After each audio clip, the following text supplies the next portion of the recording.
I'm Oral Hershiser, and I am on the Blue Review.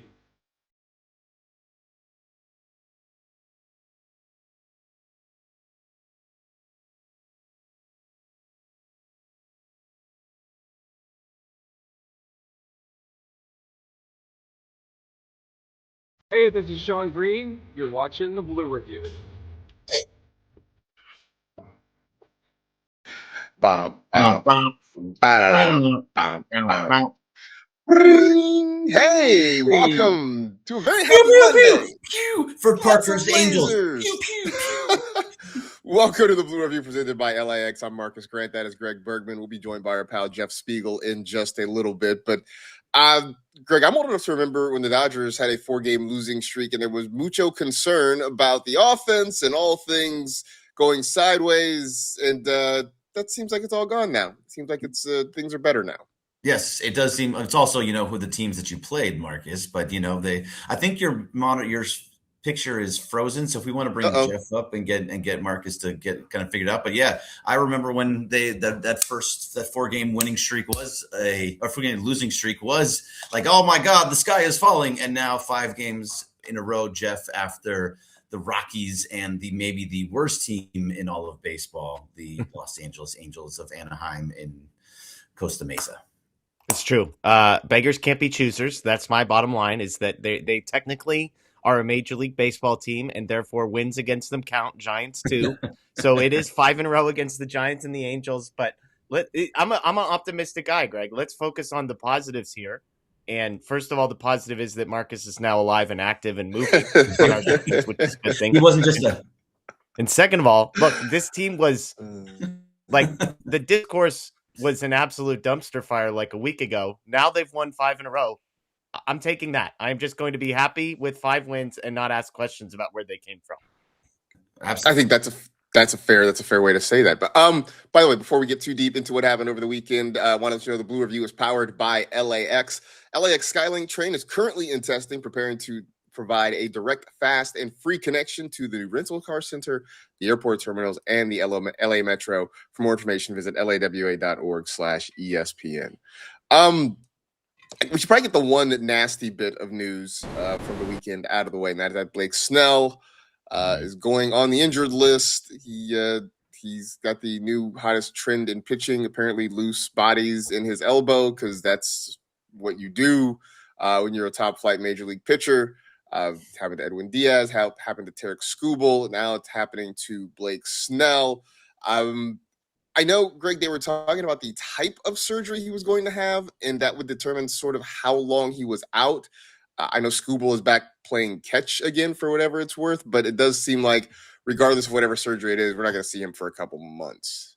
Yeah, so it's going to be out for a little while. And if you remember, when Edwin Diaz got it, I had a discussion with Dr. Robert Clapper, who is our resident doctor, and he's the greatest. How are you?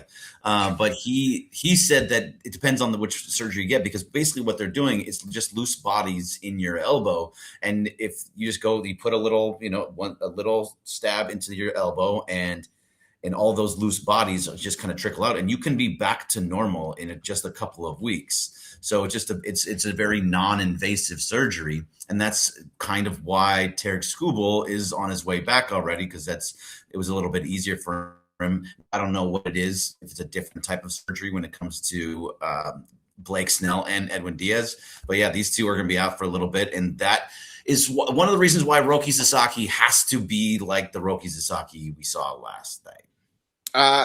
Which I guess sort of leads right into that, Jeff. I mean, Roki Sasaki, easily the best start he has ever had as a Dodger. 7 innings. In fact, the headline on Dodgers.com this morning is, "No, that's not a typo. Sasaki goes 7 innings with 0 walks."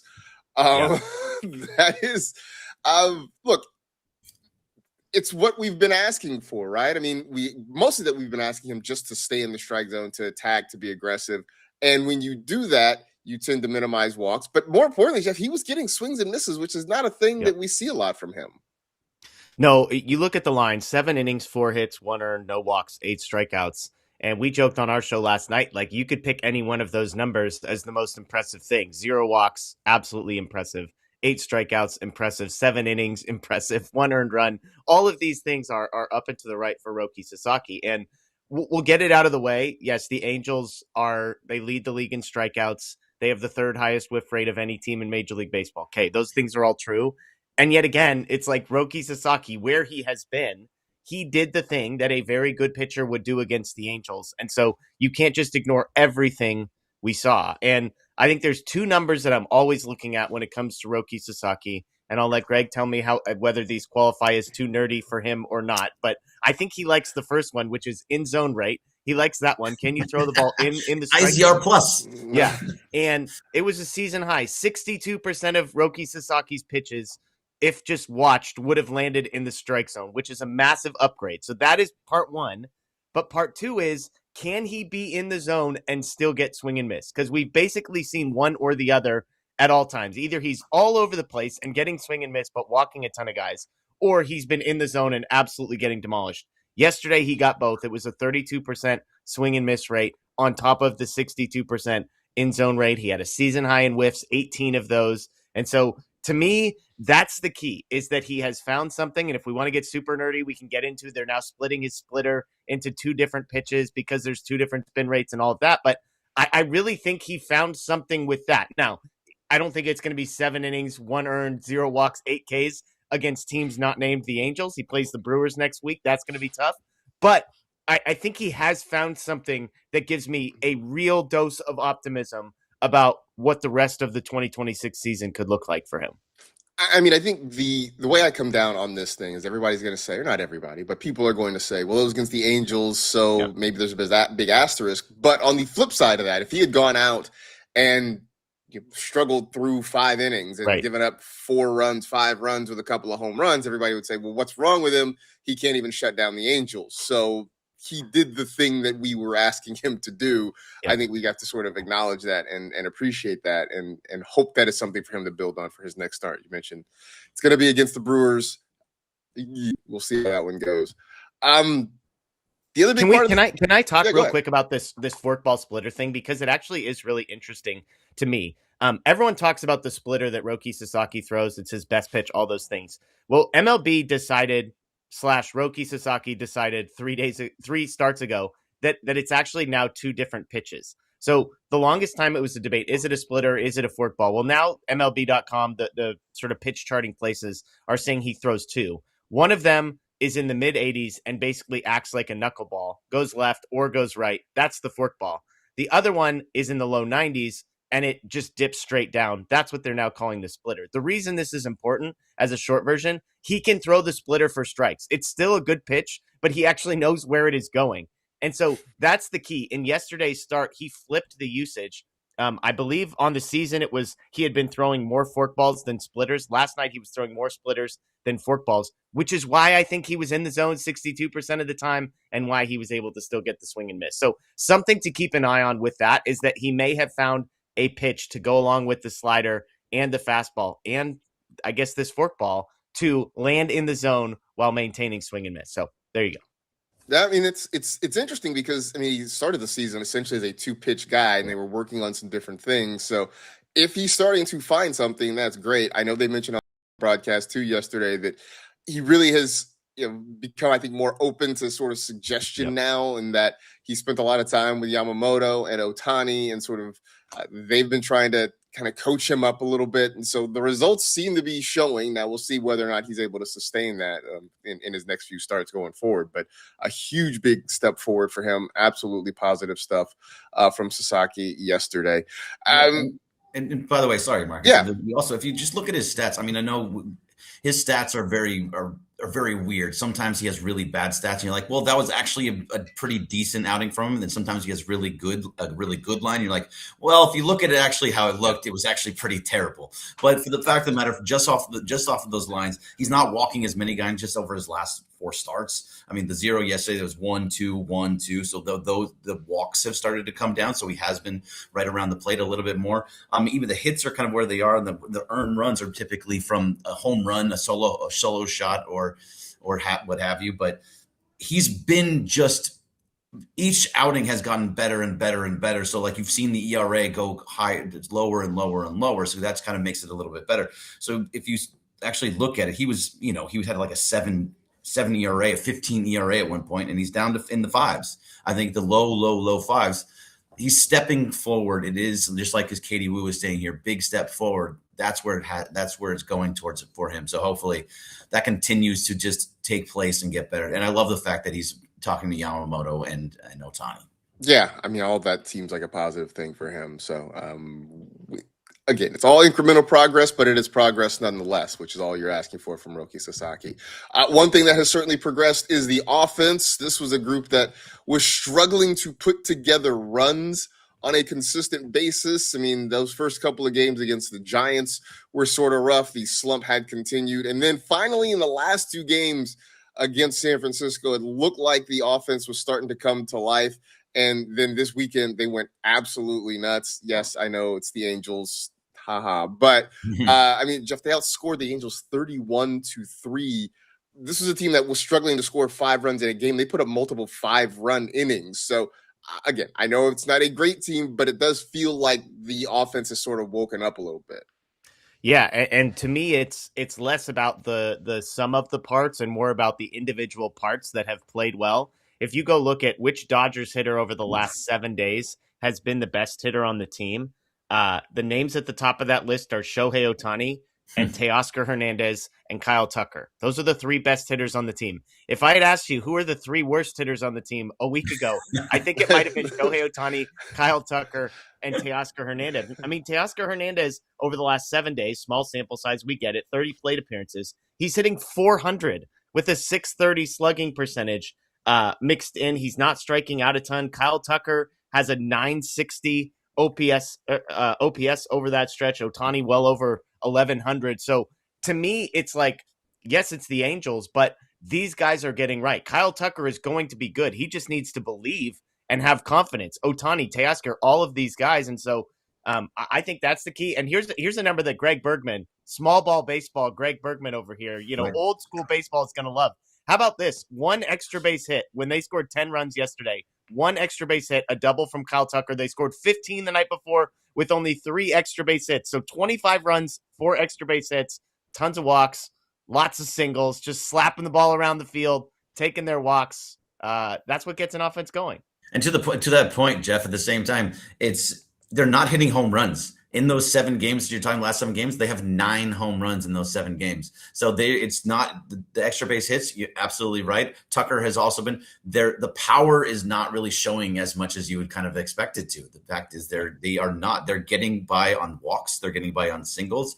And that's what most people always complain about. Hey, we need more small ball. I'm not a small ball guy, Jeff, as much as you want me to be this guy, because your stats are always, a little bit overboard based on how we can talk about it on the radio and on sometimes. But the fact is they're not hitting for power right now. And when that comes back as well, they're going to be very, very dangerous. Now, when I don't want to get too far ahead and move into the next series just yet, but playing down in San Diego, there's not a lot of power to be had there. There's not a lot of extra base hits. There's not a lot of home runs to be had. That is a pitcher's park.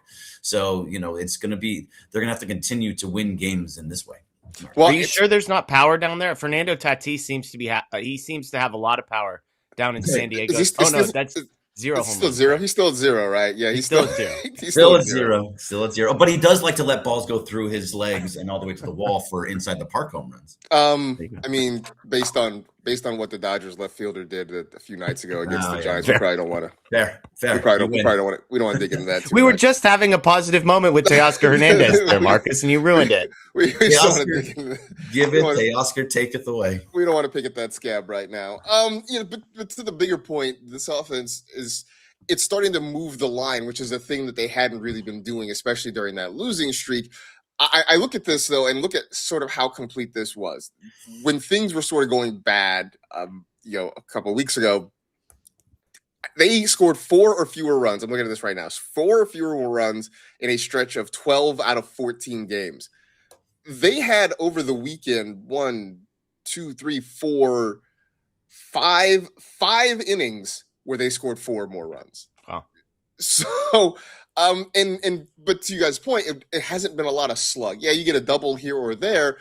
You had the back-to-back home runs a couple of nights ago, but it's guys just getting on base. I mean, they had the stretch on Saturday where they scored their first 3 runs on just one hit. You had the Mookie hit early, and then they scored a bunch of runs on walks and hit by pitches before Alex Call finally drives in a couple runs with a single. They are finding new ways to sort of score runs. And to your point, the power is going to come. So that's the good news, I think, there. Jeff, are we sure that Shohei Ohtani is going to be good at baseball again? Yeah, I think I need a couple more seasons to believe that this is real. Give me like a 300-game sample size from this point forward, and I'll circle back to you. Thanks. Yeah. But it's nice to see him finally kind of get going again, which I know you and I, Jeff, were talking last week. We were sort of worried that he looked like he found something against the Giants and he had 2 days off, but it does look like the swing is back. Greg, he's driving the ball to the opposite field. He had a couple of singles. He had a double to the opposite field. He had are we calling it a triple in an error? Are we calling it a Little League home run? What are we calling that? It was officially a triple and an error. So you can call it a Little League home run, but it was officially a triple and an error. And look, Ken in Newport Beach, I know you thought that all of the Shohei Ohtani was done, was making too much money, and he was just a disaster at the plate and on the mound. But guess what? He's fine. He's going to be just fine. And he's showing it. The whole Oppo field portion of it is a big part of when guys are absolutely right. Real fast, and then you can continue on. Shohei. Jose Soriano gave up 6 runs on 1 hit. Yeah, he gave 1 hit, and that 1 hit was in the first inning, and he gave up 6 runs. He had 6 walks, and he just lost it. And I think, Jeff, you had something about Andy Pages where he was tapping his helmet with different hands. You want to explain that?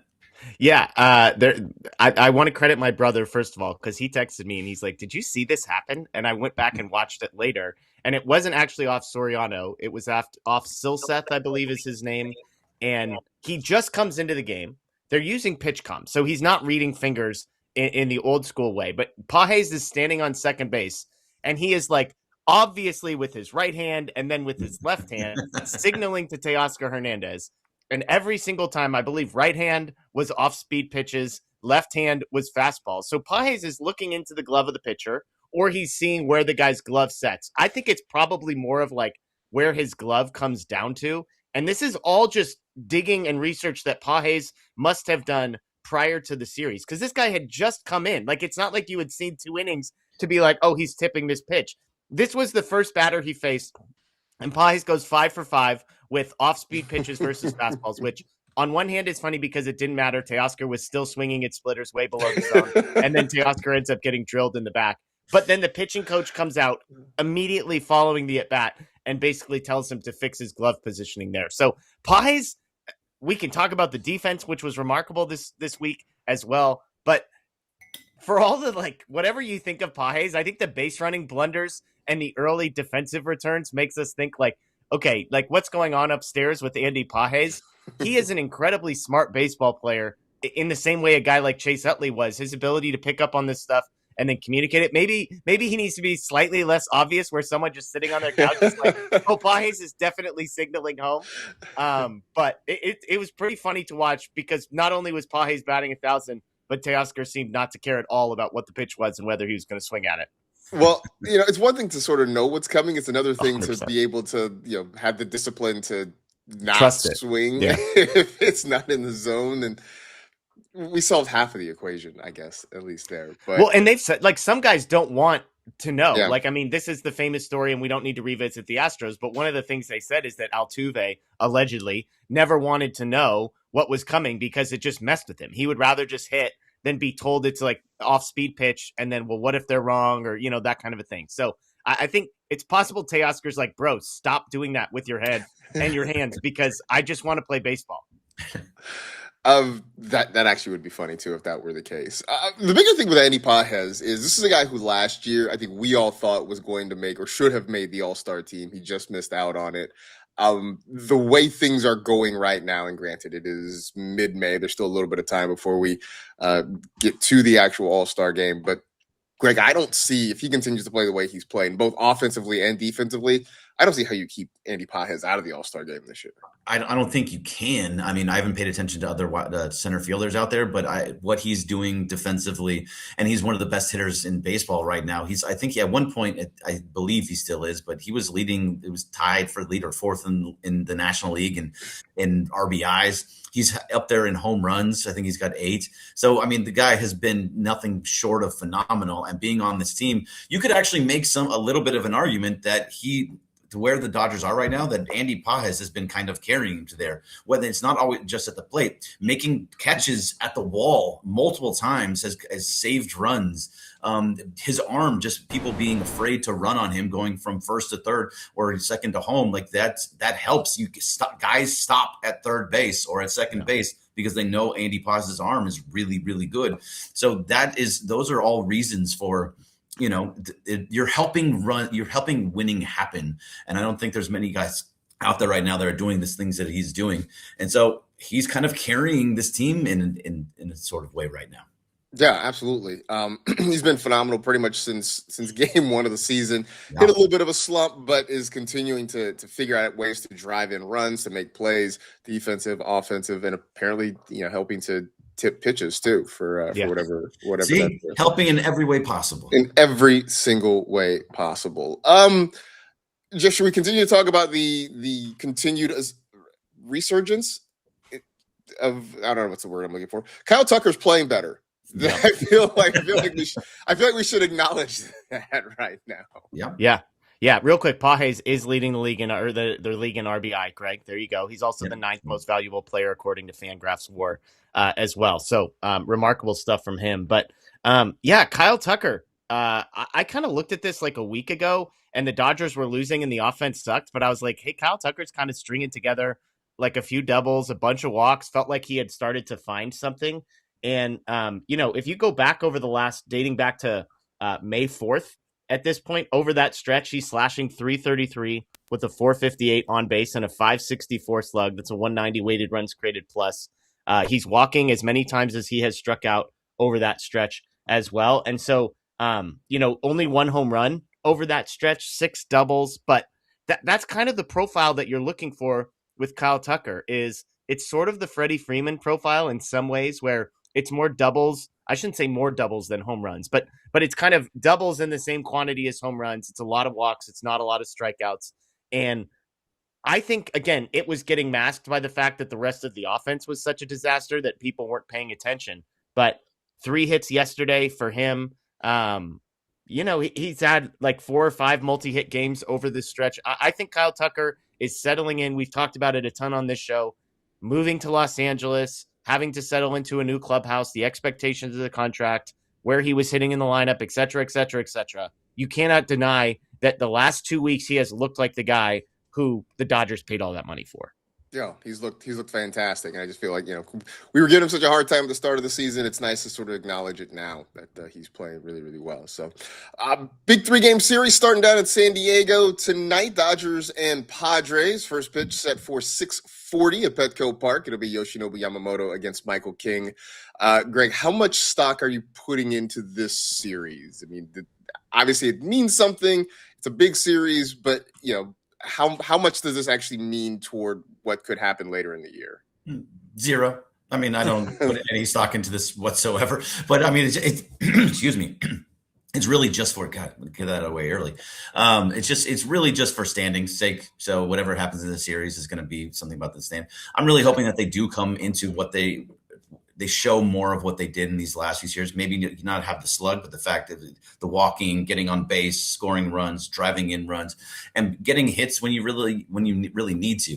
I don't think that this series is going to mean anything towards the end because we all know that it's all about the postseason, but it's really just for bragging rights. If it means anything, it means something to Padre fans. So that if they win the series, they can be like, "Ha ha, we took the series from you." Like, oh, cool, man.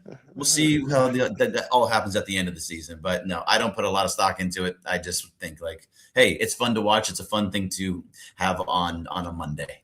All right. Tuesday and Wednesday. Except if the Dodgers sweep, then obviously then Oh, and that's everything. it means It's everything. That means, everything. that's it. You're done. You're Jeff, always love seeing you on a Monday. You have like multiple channels. You're like the hardest working man in Dodger show business. What do you got going on right now? I got my own channel, Bleed Dodger Blue, slight rebrand. Someone was like, hey, put the word Dodger in there. So we're going with Bleed Dodger Blue. Now that's every Thursday. We're trying to post stuff. Marcus Grant was kind enough to come on last Thursday. And then I'm on All Dodgers every Tuesday night, Thursday night, and Sunday night live with Clint and Jeff as well. So if you could go subscribe to those, it's greatly appreciated. Available via podcast, et cetera, et cetera. Absolutely. And if you haven't gotten sick of me, I was on both of those shows last week. So you can go check out the one I did with Clint and the one I did with Jeff. So all of that. All right. That'll do it for this edition of the Blue Review presented by LAX. Stick around for the Sedano and Cap Morning Extravaganza coming up right after us. I'll be on this afternoon with DeMarco and Travis as normal on a Monday. Thanks to Tim and Carlo for production assistance, getting us up and on. Thanks to everybody in the chat for hanging out with us. But the game tonight between the Dodgers and Padres, back with you, tomorrow. For Jeff Spiegel, for Greg Bergman, I'm Marcus Grant, who has to go get a drink of water. It's been the Blue Review, presented by LAX. Back with you 6:30 to 6:55 tomorrow morning here on the ESPN LA YouTube channel. See it. That's it.